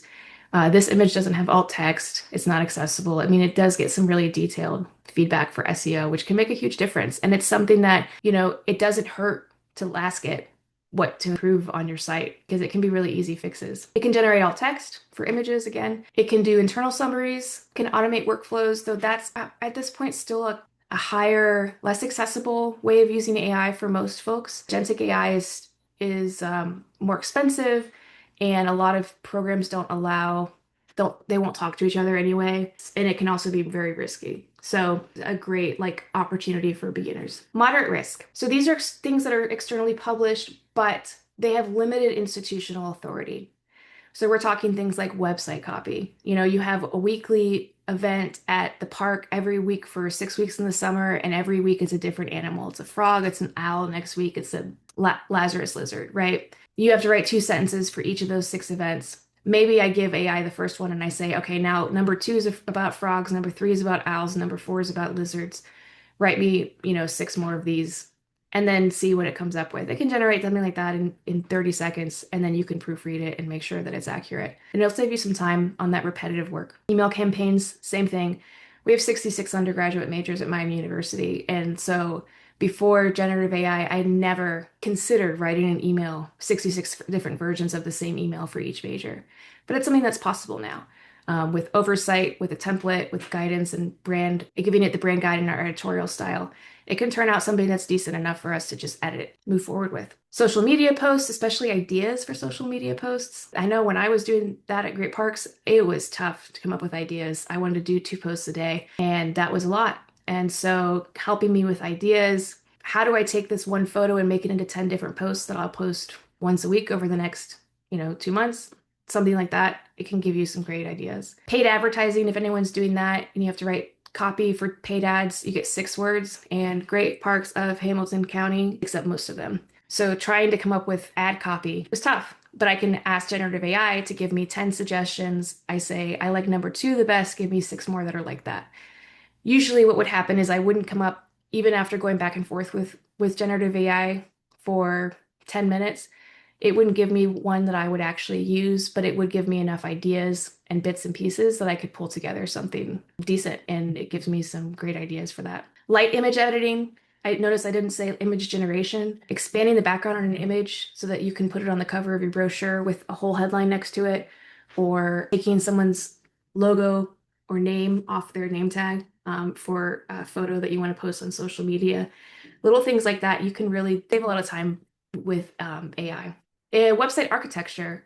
We use this with launching a new website where I didn't even know where to start for how it should be organized because we were completely rethinking And it gave us a map that we were able to at least start with and move stuff around, ask questions. Like imagine you're a student, show me the path that you would take to find tuition. And it would say, I would click on that, and then I would click on that, and then I would say, I can't find this. And it helps you kind of troubleshoot that stuff. Personalized outreach messages, again, kind of the same as I was talking about with email campaigns.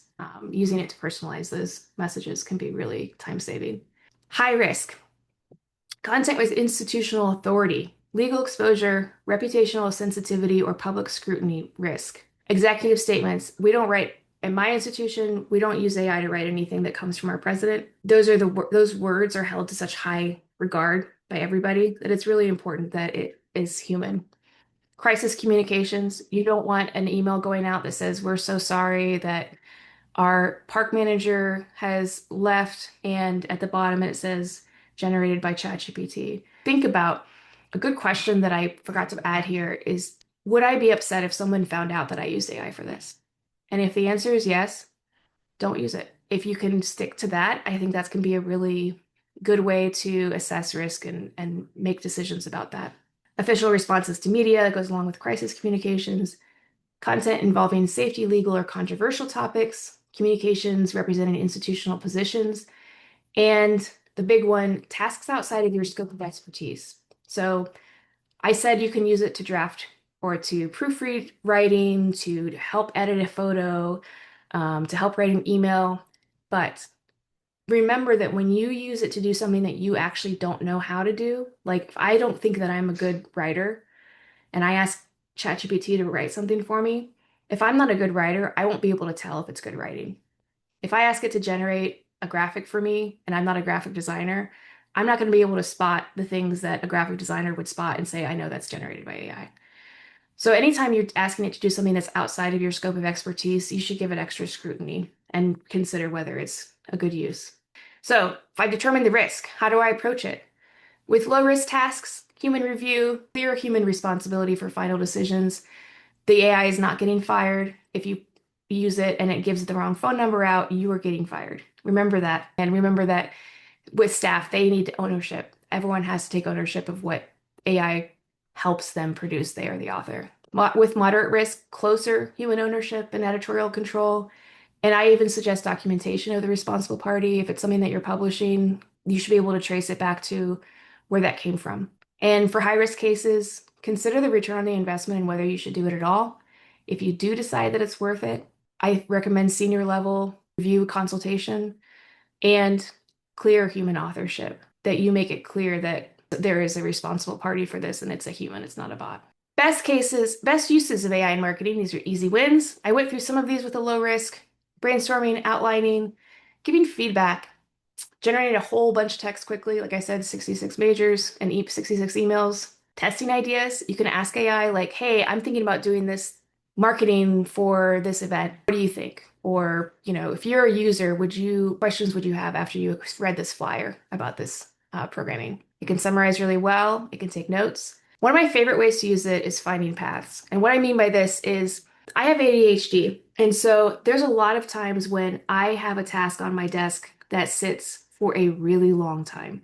I never get to it. There's something about it that it overwhelms me when I look at it on my to-do list. It drives me crazy. I don't know where to start, and I get task paralysis. Going to AI and saying, hey, ChatGPT, I'm supposed to make an internal marketing communication plan for our new master plan. I have to figure out how to make sure that all staff are really well informed about the new master plan that we're rolling out over the next year. And our employees, half of them don't work at desks, so they don't check their email. So that's not a viable option for them.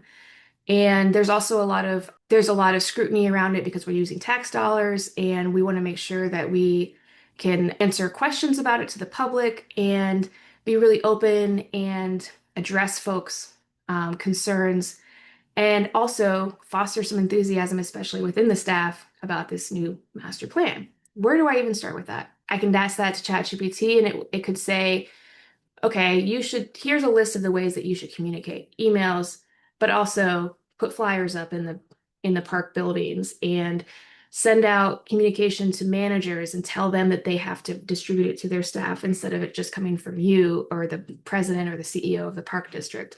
Have town halls, and here's some questions you could ask at the town hall. And it gives me this list, and I can say, okay, that's a lot of stuff. What's the first step? What do I need to do this week in order to have this plan in place in a month?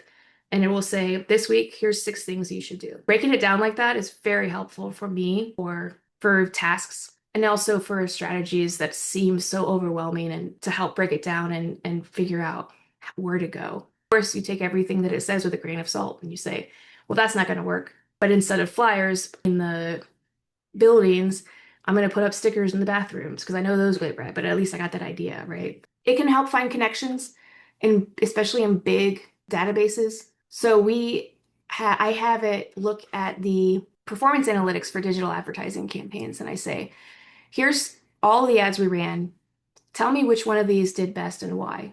It can look at the data and say, this one had the best click-through rate. All the ads that mentioned job, the word job, had fantastic ROIs, or had high click-through rates. Doing things, letting it help you with things like that can help you spot patterns. It's really good at that, and find connections to help with your strategy. Thinking about Sanjay's presentation about the presentation data and KJ, all that data you were showing, those are just prime for asking GPT, what does this data tell you about how I can do my job better? With a caveat, if it's proprietary, you cannot put it into a model unless you have an organizational license to make sure that it doesn't use it to feed data. And walking the puppy. I'm just making sure you guys are listening. Of course, it can't walk your puppy. That's ridiculous. Risky uses of AI. There are things that your AI just can't do. For example, that's Mona with Ralph. She's a baby, and she obviously is not very good at playing yet. Look at her. She's terrible. She just falls over. I don't know how many times I repeat this video, but I think that it's hilarious every single time. So I know that I do it a lot in this slideshow. There's one more. Over. Done. Can't have it just go out and play and be a big dog right away, so make sure that you know ways that you're not using it. I'm going to say it again, analyzing proprietary data. Do not put anything into AI that you wouldn't put on a billboard unless that's a license that you guys are paying for and you have those guardrails. Acting as a primary research source. It's kind of like Wikipedia in that you can use it to find a list of sources and then go check those sources. But if you don't, you really risk it hallucinating and giving you some bad information. In my master's program, I do use it a lot as a jumping off point for research. But there are many times that I have wasted half an hour reading an entire academic paper because it told me that it makes this argument that I need for my paper, and it doesn't. And I say, that doesn't make that argument. Why did you say that? And it says, I'm sorry, you're right. It doesn't make that argument. Cool. Thanks, ChatGPT. Of course, it cannot make decisions without human oversight. I don't have it making final drafts, especially without human oversight again. It might clean up a draft. There's a lot of risk involved when you hand over the keys. And you can't have it walk the puppy. How to get the most out of your AI puppy, aka how to use AI effectively. Training it's a great way, especially if it's repetitive tasks. So again, using those GPTs in ChatGPT, the projects in Google Gemini, I think in Claude, they're called projects as well, but there's ways that you can kind of fence off a bot to do just one thing and teach it to do just that one thing. And that's a good use of your time if it's something that you do, a task that you do a lot. Always supervise it, be consistent, especially now with memory, this becomes really important. ChatGPT or other large language models now remember conversations from one to another. It used to be when you started a new chat, it was like a fresh slate. Now it will remember everything to some extent. So if you tell it to use M dashes and copy that it's writing for you, and then 3 chats later, you do want it to use M dashes, it's going to store both of those things in its memory. And so then it's going to give you erratic results. So the best way, again, to do that is to use GPTs. A lot of those are free. ChatGPT lets you have them for free, but you can't share them or something. But there's options out there. Understand its intent. Large language models, AI, wants to tell you something that makes you happy, not something that is the truth. In the data that it was trained on, it got the best results. It's going to predict the answer that's going to make you happy. And that doesn't necessarily mean accurate. So if you say, is my paper good? it's going to say, your paper is so good, Nikki. You should go be a published author and just quit your job and go buy a cabin on the lake. If I say, hey, my paper is really bad, isn't it? It's going to be like, your paper sucks. You should stop writing immediately. So a better way to balance that is when you're prompting is to remember that and say, tell me 3 things that I can improve with this paper and 3 things that are really good. Or review this document for clarity. And then it gives you answers. You can come back and question it and say, but is this thing clear? Is this clear to you? Do you understand this? But the best way to use it is to know how it works. Work as much as you can to minimize its biases. A lot of that is just being aware of it. You can't change the LLM. Like we can't like go knock on Anthropic's door and be like, hello, can I edit your large language model? But being aware of how it's biased and where this makes a big difference. And of course, watch for its mistakes. Be aware of unpredictability. Okay, I just have a few more slides, but I'm going to go through these pretty quickly because you guys can take them with you. For prompting AI, give it a role. If you tell it it's a marketing manager at a park, it's going to do a better job of doing what you want it to do than if you don't specify what role it has, because it might approach it as a salesperson at Sears, right? Give it feedback. Tell it when it does something good. Say, I like number 3, be specific. Give me more like number 3. Don't give me anything with like number 4. Talk to it like a human. Again, the data that it was trained on is text between humans until now, like most of it. Now we're getting text between AI bots talking to each other on social media networks. But for the most part, it's going to respond better there's actually studies that say that if you say please and thank you, it gives you better results than if you don't, or if you're rude to it. And that's because in the data that it was trained on, humans gave each other better results with politeness than with rudeness. Try using the suggested prompts that pop up if you're stuck or if you can't figure out how to get it to do what you want. You can also ask the AI to rewrite your prompt. So just say, what is this prompt missing? I want you to do this. What's the best way to prompt to do that? What questions do you have for me? Ask me 3 questions before you complete this task. Here's ideas. You guys are taking these with you, so I'm not going to read through them. And finally, the big slide with all the links. So a whole bunch of tools that I think are cool. Notebook LM is really cool. If you haven't tried that one, it's awesome. It helps with summarizing, and it helps me study because I'm a student. But the Marketing AI Institute is another great resource that has a whole bunch of resources for marketers who are trying to adopt AI, as well as organizations adopting AI, and it's all free. Most of these links on here are free or have free versions and do a lot of different things. Another one that's great is Goblin Tools, which helps with my ADHD, and it does what I was talking about with, I'm completely overwhelmed by this project. Give me 3 steps, or the first step for this. Break it down into steps, and then it can say, I broke it down into 10 steps, and you can say, I need 20 steps. Make it smaller. It does some really cool stuff. If anyone has any questions for me, there's the link. You can take a picture of that. Thanks, Nikki. I don't see any questions posted here, but we'll give some folks a minute to think about it. I will ask, if you have all this knowledge now from your experience where you work, if you were back in your marketing role, how might you use these in practical ways to, say, enhance your marketing? So I do marketing now, but it's a lot more email enrollment, higher education enrollment stuff, and it's a lot more strategic than my position was at Great Parks. But if I was doing Great Parks, gosh, it came out right after I left there. So first of all, social media ideas for posts. I would ask it to help me with the board reports and the annual report. How do I even start on this?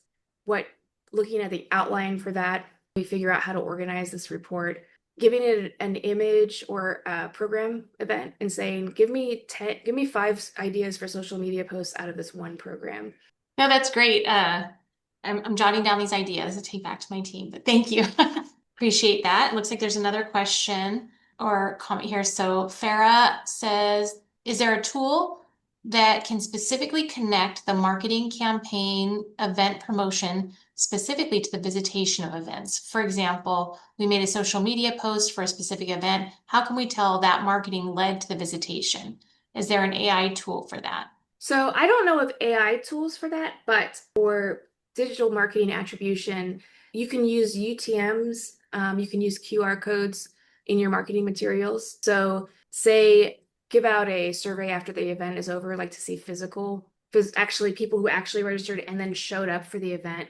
If they scan that QR code, you might be able to track that with a UTM code, even a survey afterwards. We did that a lot at the park district that I worked at, but again, not everyone's going to fill it out. Maybe if you give them an incentive. We use digital attribution or digital marketing attribution with emails. So like we can see if you clicked on an ad, as our clients give us their email addresses to register, so to apply to go to school. You probably have the same thing with registration. And so you could tie that into the registration if they clicked on the Facebook thing or a digital ad, and then you're in your CRM, you should be able to track where they came from if the UTM is tied to a specific post or ad. That's how we do it in higher enrollment. You might ask AI. Maybe generative AI would have some ideas. If you don't have tools like that, if you don't have a CRM or you don't have the surveys and stuff like that. I think you could also, if I can add to your answer, Nikki, is make some correlations based on past data or baselines that you have.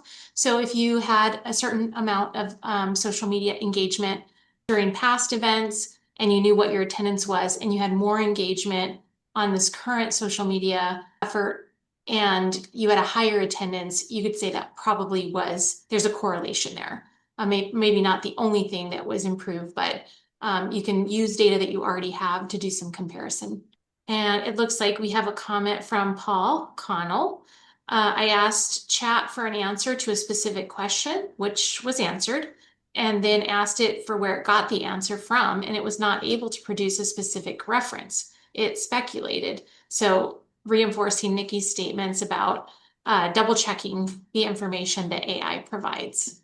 It will. And especially it'll take the shortcut, the path of least resistance. So I might say, look at this website, even though I have a paid account with ChatGPT, so it can go to the internet every time I ask it a question. But if I can give it a link and say, ask it a question about a website, and it will guess. And then I have to say, go to the website and give me the answer. And then it will say, okay, I'll go to the website. It just lies to you, or it avoids doing the work, right? So just have to be, with lots of practice and playing around with it, experimenting safely, you can see a lot of the downfalls and the patterns that it uses that you have to watch out for. I don't see any other questions. So this is last call for questions if you have any. I think we will invite Jeff back on to kind of give out some closing comments.